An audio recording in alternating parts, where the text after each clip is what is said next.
Hello दोस्तों, कैसे हैं आप सब। आज मैं आपको चाइना का माउथ पीस है ग्लोबल टाइम्स, उसके गीदड़ भभकी की बात करने आया हूं। चाइना का ग्लोबल टाइम्स है, नाम तो इसका ग्लोबल है, लेकिन ये लाल तिलचट्टा है जो सिर्फ चाइना कम्युनिस्टों की बात करता है। इसके नाम में ग्लोबल टाइम्स है, पर ना ये टाइम्स से समझिए 20 25 30 साल पीछे है अभी। वो ग्लोबल तो कुछ है ही नहीं इसमें। इसने लिखा है advisable for India not to engage in US China confrontation, मतलब भारत यूएस चाइना का जो आमना सामना हो रहा है, अभी बंदूकों का तो नहीं है, बिजनेस वाला है। जो कोरोना टाइम में जो चाइना ने लापरवाही की है, उसमें यूएस सहित भारत भी उसमें नाराज है। ईयू, यूनाइटेड यूरोपियन यूनियन, ये सारे देश जो हैं दुनिया भर के आज चाइना के अगेंस्ट होगा। तो इसमें ये भारत को धमकी दे रहा है कि it is advisable for India not to engage in US China confrontation, you can't afford more shock. यानी आप झटके जो इसके पिछवाड़े में पड़े हैं, जो आप ज्यादा झटके, यानी भारत को कह रहा है कि आप झटके अफोर्ड नहीं कर पाएंगे। More to lose than gain, यानी जो अभी जो इसका लॉस हुआ है ना, जो भारत में भी चल रहा है अनइंस्टॉल चाइना ऐप्स, जिस तरह से वॉलेट फाइट चल रही है भारत में, भारत की जो सोशल सिविल सोसाइटी है, यानी आप और हम जैसे लोग जो भारत का ही बिजनेस चाहते हैं, भारत में कम्युनिज्म और चाइना कम्युनिस्टों की लॉबी जो है उसको हटाना चाहते हैं। चाइना का बिजनेस हम बंद करना चाहते हैं, क्योंकि चाइना बिजनेस भारत से करता है और पाकिस्तान में बंदूकें और बम बंदूकें चलवाता है इंडिया के अगेंस्ट। तो यहां पर ये लिखता है Beijing threaten India to stay away from US China rivalry. तो राइवरली, दुश्मनी तो तुम करोगे और हमसे कहोगे कि इससे दूर रहो। लद्दाख में तुम आकर बैठोगे हैं। मेरे हाथ में ये माइक है, ये मैं इसको ऐसा करना चाहता हूं चाइना के लिए, ठीक है।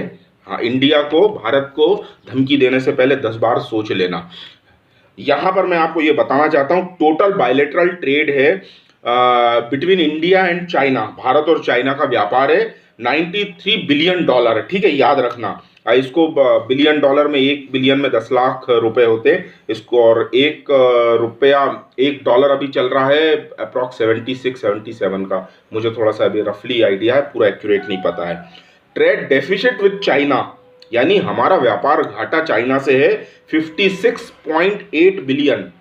यानी ये समझ लीजिए कि यदि चाइना हमें 93 रुपए का सामान भेजता है तो हम उससे 57 रुपए कम का सामान भेज पाते हैं। यानी ये समझ लीजिए कम से कम मुश्किल से हमारा क्या 30 32 रुपए का व्यापार है। अब इसको बिलियन में लगा लीजिए आप, मुश्किल से 30 बिलियन का व्यापार है, और उसके बदले में चाइना हमसे 2 गुना ज्यादा व्यापार हमसे करता है। यानी फायदा किसको है? चाइना को है ना। तो मुझे एक बात बताइए, जिस व्यक्ति से आपको फायदा होता है व्यापार में, बताइए जिस व्यक्ति से आपको फायदा है, आप उससे कैसे बात करेंगे? ऐसे बम बंदूक दिखा के या हाथ जोड़ के? तो चाइना का, मैं आपसे ही पूछना चाहता हूं, चाइना का क्या नजरिया होना चाहिए इस मैटर पर?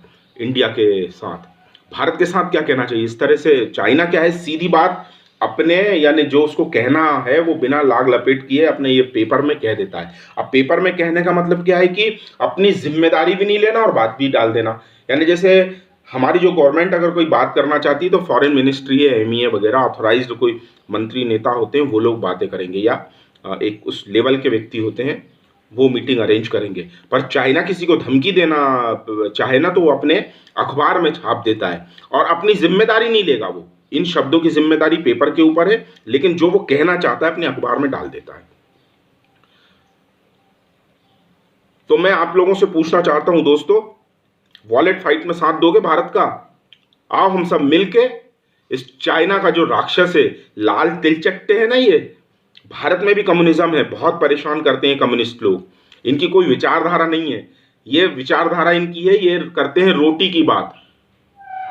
लेकिन जब कम्युनिज्म में चाइना माओइज्म आ जाता है तो ये ब्लड शेड लिए है।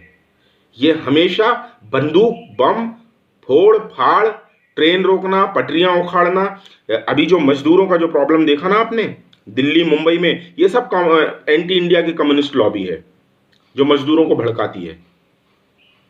इनके पास कोई विचारधारा, वैचारिक तौर पे कोई हल नहीं है समस्या का। सिर्फ आके ये परेशानी बताना परेशानी बताना इनको आती कि ये परेशानी, वो परेशानी, वो परेशानी। समस्या का समाधान इनके पास कुछ नहीं है। एक जगह जाके ये चोक हो जाती है विचारधारा कम्युनिज्म की। अब यहां पर एक और मैं छोटी सी चीज बताऊंगा कि अब मान लीजिए व्यापार बंद कर देता है चाइना, तो कर दे, शुरू में थोड़ा सा हमें शॉक लग सकता है।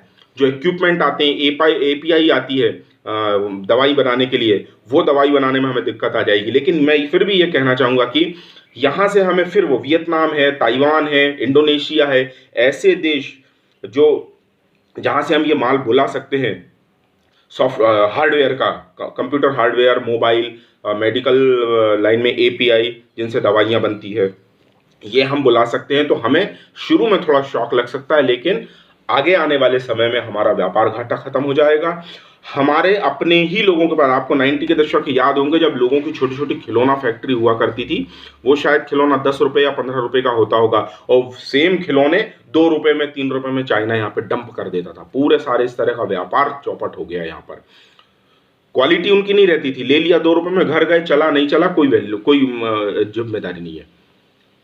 तो हमें भारत के प्रोडक्ट को, भारत का जो हमारा अपना व्यापार है, हमारे अपने लोग हैं, हमारे अपने लोग जो बना रहे हैं, उसको प्रेफर करना है। जहां तक हो सके वहां तक हमें प्रेफर करना है। यदि वो चीज़ नहीं ही मिल रही है तो कोई बात ही नहीं, बिना चीज़ के तो नहीं रहना है। लेकिन जहां यदि हमें भारत की चीज़ का कोई ऑप्शन है तो वो पहले हमें प्रेफर करना है भारत का प्रोडक्शन। ठीक है। एक चीज़ और मैं बताना चाहूँगा, G7 देश, जो आपने सुना होगा G7 देश, यानी जी फॉर ग्रुप 7, ये बहुत समय तक दुनिया का सबसे टॉप मोस्ट पावरफुल कंट्री 7 देश थे। इसमें अमेरिका सहित यूरोपियन यूनियन के देश आते थे। इसमें अब ये G7 को बदल के D10 किया जा रहा है। D10 का मतलब है डेमोक्रेटिक 10, जिसमें मालूम है कौन आएगा? भारत। भारत से बड़ी डेमोक्रेसी दुनिया में नहीं है। लार्जेस्ट बिगेस्ट डेमोक्रेसी है इंडिया, और ओल्डेस्ट डेमोक्रेसी है अमेरिका। यानी देश के तौर पे अमेरिका ने अपना सबसे पहले प्रतिनिधि चुनने की जो इलेक्शन की प्रोसेस है वो अमेरिका ने शुरू की है, और भारत लार्जेस्ट है, बिगेस्ट है, सबसे बड़ी दुनिया की डेमोक्रेसी है। सबसे बड़ी दुनिया की डेमोक्रेसी के साथ ये चाइना कम्युनिस्ट CCP, मैं फिर कह रहा हूं ना, चाइना से हमारी दुश्मनी है ना चाइना के लोगों से। ये तिब्बत में भी अपना नाक घुसेड़ने आ गए हैं, और लद्दाख में भी सामने खड़े हैं। यानी लद्दाख यानी हमारे जो जम्मू कश्मीर रहा है उसका पार्ट लद्दाख में भी आज ये खड़े हैं। अरुणाचल प्रदेश की 90,000 किलोमीटर जमीन पे अब इनका कब्जा है। ये सब हमें छुड़ाना है। ये सीधी तौर से मानता है तो ठीक, और नहीं तो जिस तरीके से भी इनका रवैया है, कम्युनिस्टों का रवैया इसी तरह का अड़ियल होता है। ये आप कुछ भी कर लें, ये धमकी ही देते हैं। हमें अपने तौर पर सशक्त रहना होगा। ठीक है दोस्तों, आज मैं अपनी बात यहीं खत्म करता हूं। भारत माता की जय।